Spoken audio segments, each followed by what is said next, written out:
day, ladies and gentlemen. My name is Joshua Guarino.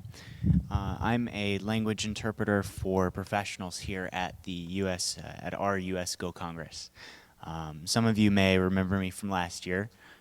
It's my pleasure and honor to be able to join this year once again in this capacity. We've had some very fascinating presentations today.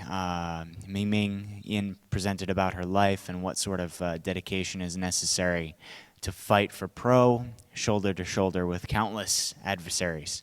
I'm sure this will be inspirational for our new pros this year as well.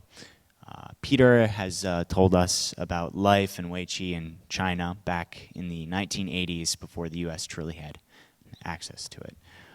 Mark has shown us tidbits from his film Wei Qi Wonders and told us about his experiences in China, his thoughts on the Chinese pro system, and call for action with Go promotion here in the US. On top of this, we have a number of equally fascinating presentations just around the corner. So thank you very much for coming to listen to our presentations today. Before we wrap up with a question and answer session, I wanted to leave you with an image of Wei Qi in China, Beijing in particular, as it is today. With China's recent economic growth, players of Wei Qi in the street are not as common as they used to be. More of us are traveling to and around China for business, education, and tourism than ever before. I believe all of us understand the pressures of our real lives and daily jobs, while there is always just one more game waiting to be played. As players or spectators of this beautiful game, many of us are accustomed to also driving long distances, or in the case of us city dwellers, riding the subway in order to visit with friends and family to enjoy a game and the banter that accompanies it. I personally have traveled to China and Japan to take advantage of the difference in Wei Qi topography. Instead of hours between us, I could walk 5 minutes to the nearest club and duke it out with a smiling patron. Originally from Rhode Island, I can remember the anticipation I felt when I first traveled to study and play Wei Qi. I was bursting with excitement.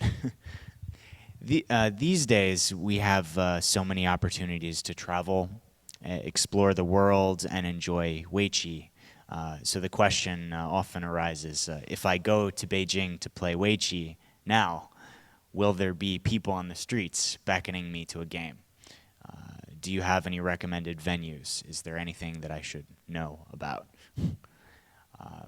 Being a travel industry professional in a past life, I have prepared answers to these questions, but I am sad to report that you are not likely to find people playing Wei Qi in the streets of Beijing. Most play a variant of Chinese chess. However, there are still places hidden from immediate knowledge where you can go to witness battles in the fresh air.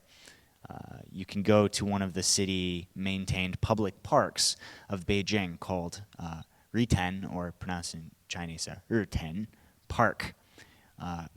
Regardless of the heat, chances are you will find kind folks slapping stones on boards with faded lines and drinking tea, oftentimes with herbs mixed around inside.